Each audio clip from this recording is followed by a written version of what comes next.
We're back at Operation Push, and we have a woman on the podium.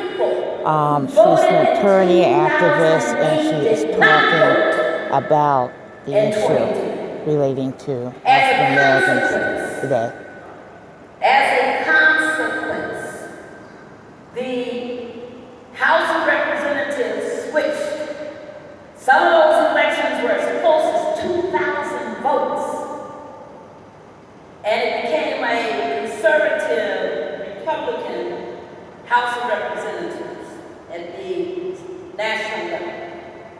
But more importantly also, as importantly, the other result was that a whole lot of state legislatures switched and became dominated by conservative Republicans.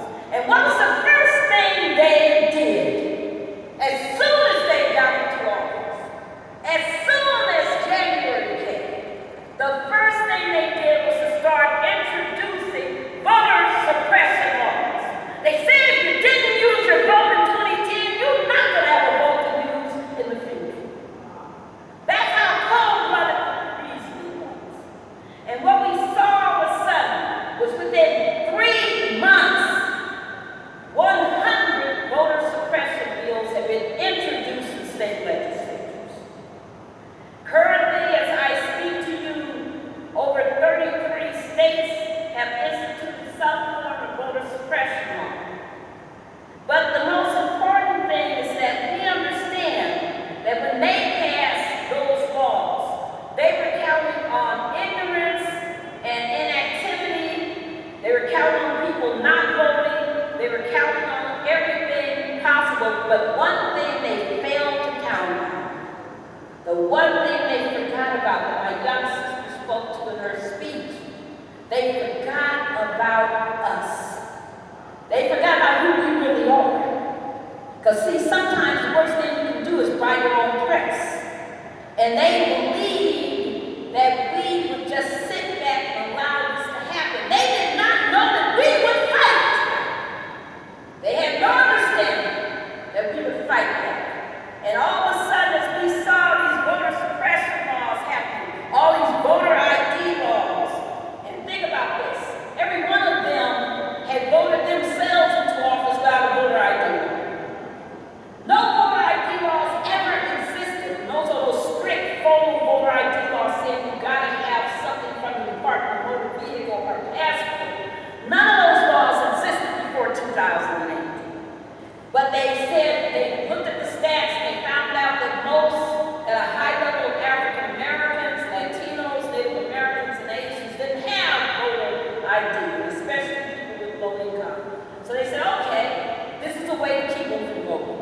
They also came up with early voting cuts to make sure that they knew that what we know is that the stats tell us that 7% of all blacks vote early.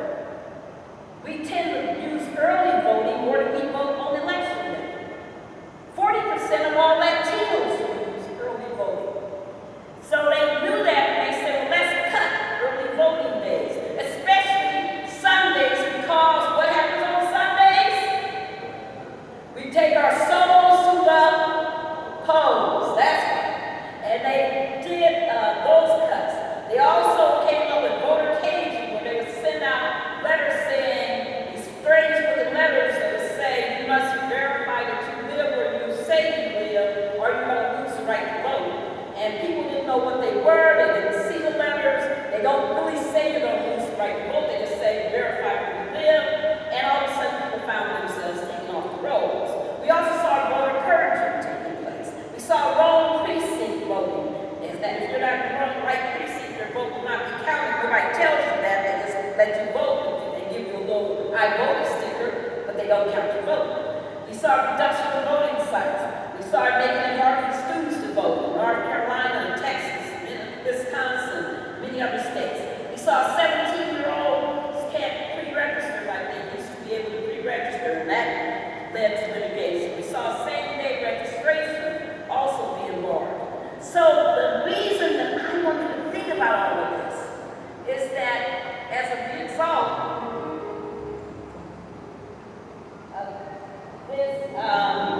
of these efforts, we now have to fight back. Despite the naysayers, I want you to know the following: that African American women are the most prominent active voters in the country. Your state of Illinois is the only state that's ever sent a woman to the Senate. No black woman has ever gone to the Senate but from your state. It's time for change, right?